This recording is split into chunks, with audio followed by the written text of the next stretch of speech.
is Jordan Hart. I am the content coordinator for Off-Price, and today I'm sitting down with Ed, and we are going to talk all things Off-Price today. So, hello, Ed. Would you like to give us a brief introduction of who you are and what you do? Absolutely. My name is Ed Bernard. I'm the founder and I'm a consultant for Tarsus Group. I help wherever is needed. Usually talking with retailers and vendors about putting the two together, talking about the product that they're bringing to the market, and really look at what retailers are doing from the perspective of price points and product selection. And I really kind of concentrate on understanding what the market is all about on almost a daily basis. So I'm still very much engaged in the business. I ran Burmo Enterprises for 42 years, which was a wholesaler in Southwest Michigan. We had offices in New York as well. But I'm really just very engaged in the business and will be staying with the business hopefully for a long time to come. Wonderful. And I think all of that uniquely qualifies you to talk about all aspects of off-price as a category, but also off-price as a show. So my first question for you is, what is off-price as a genre of retail? Well, the off-price business has many facets of the business. Obviously there are many stores out there that are called off-price retailers like TJ Maxx and Burlington and Rawston, those that everyone is very familiar with. But also there are stores that carry off-price to augment their inventory, to highlight margin builders within their stores so they can offer their customers, some opportunities, whether it's for Black Friday specials, whether it's summer sidewalk specials, whatever the case may be. But so that off-price should be utilized, in my opinion, should be utilized by all retailers, because it's very important that you bring that element to your floor, and that you can really offer the consumer something that they're not already getting. The regular off-pricers in today's world, like the TJs and Ross and Burlingtons, have an element in their store that I call engineered off-price, which is manufactured product that they're bringing in, and they try to highlight brand names. They try to bring in brand names whenever possible, whether it's high-profile brand names or just recognizable brand names, so that the consumer feels better about buying that product and thinks that they're getting a real deal. Less and less closeouts are available because all of these stores don't have the ability to get so much product, because what ends up happening is there's not enough closeouts to go around to all the off-pricers. So it's very important that they mix an element of engineered product, especially in categories that are very hard to get in true off-price, in the true off-price world. So you were reading my mind, because that was my next question. I think that a lot of people have this idea of off-price as just excess goods, but that's not really the case anymore. It is a mixture. It's excess, it's closeouts, it's engineered. It's a combination of all of those things to truly make an off-price category. Is that correct? That's correct. And you see that all the time, and different stores have different percentages of true off-price product and then true engineered off-price product. There used to be a word in our industry that engineered off-price, a lot of people used to call it budget product, and budget product had a kind of a bad connotation. You'd think it's made cheaper, but a lot of the engineered off-price, especially by a lot of the vendors that we have at our show, is really quality made product that they put together in factories, and they're able to sell for a very good price. They keep their expenses down, and they do a wonderful job. I'm very proud of a lot of our vendors at our shows, because they really have that niche of being able to come up with the right fabrications and the right manufacturings to really come up with a very good product to sell at a wholesale level so that the retailer can sell it at a very good price. So you touched on that because there's different ways to go about off-price, not just like a fully off-price store as TJ Maxx is, but you can integrate it into a traditional business model. Do you think there is A, an off-price strategy for everyone, and B, what would the benefits of that be? Well, you can even take, and I know we have a boutique section at our show, and you can even take a boutique store that has 90% of their product is specialty type of items. You can blend in certain products from our show as margin builders. So you can be 90% regular price and 10% off price. And there's still an element of off price that works within your store. All that you're going to do is make more money on the off price product that you put in the store if you're selecting properly. That goes for the farm stores that also have a percentage of product that is available to them. And one of the things that we're finding in today's world is because of the pandemic, people need what I call spot goods. They need product right away.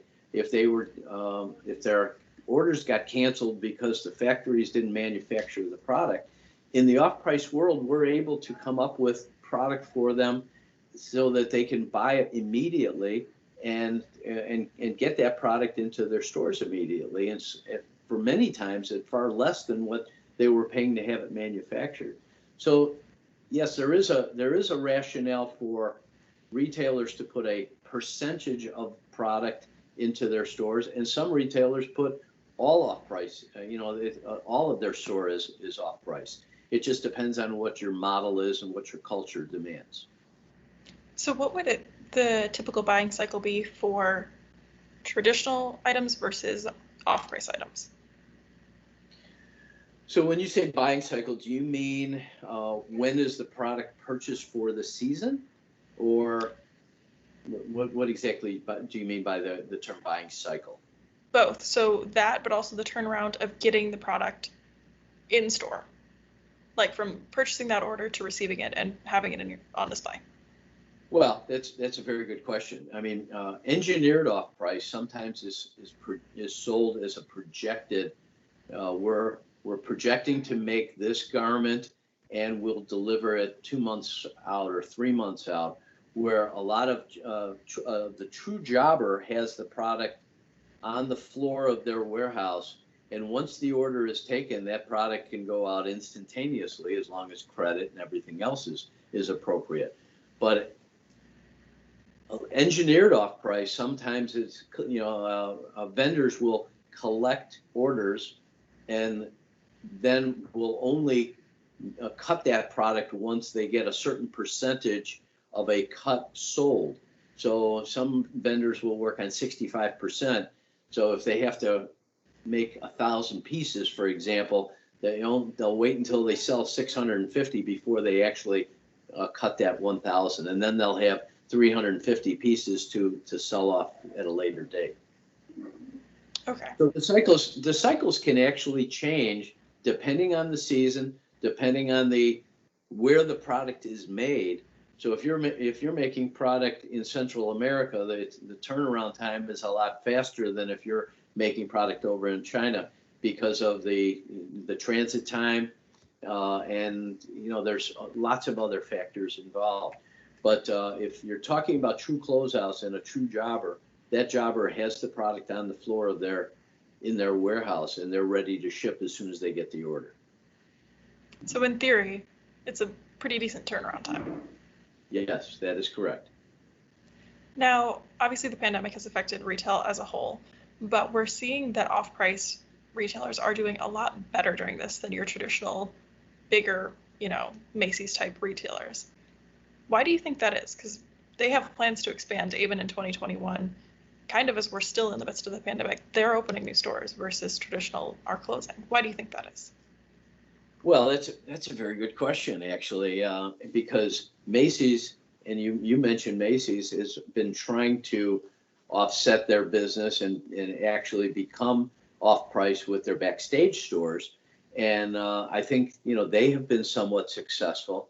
But it seems like the consumer still wants to shop.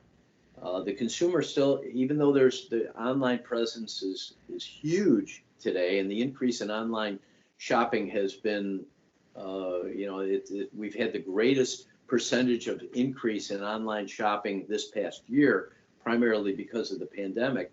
There's still that element of shopping out there. And I think, then there's also people don't have nearly as much money as they once did, and they want value. So I do believe that the off-price retailers are expanding because their business is so good, their stock is going up. I mean, all of the things about it is they're just in the right place at the right time right now. I was in a store just the other day. I was in a Burlington, and I was shocked at how many people were in that store. I mean, it's amazing to me, but people do like to shop. They do like to touch, feel, and the garments, try on the garments in the store. And I don't think that that's going away anytime soon. No, and I know I don't need to sell this to you, but like as an example, there's a difference between my mom and I independently looking on Amazon if we want new pots or something. But there's a much bigger difference and a lot more social connection if we decide we're going to meet at TJ Maxx over lunch and walk through the store together and then Right. ooh and ah over different pots and be like, oh, look at this bargain we've just found. That's people want that, especially I think in the pandemic, as long as stores are, of course, taking safety measures. But yeah, people miss that. And I see more stores are bringing that element of off-price into their stores. Whether it's the boutiques or the farm stores or whatever, they're showing the consumer that not only can they have their regular top of the line brands and their cutesy boutique stuff, but they can also have some great priced product within the walls of their store, so to make sure that customer is going to come back next week and the following week and the following week and be a regular in their store.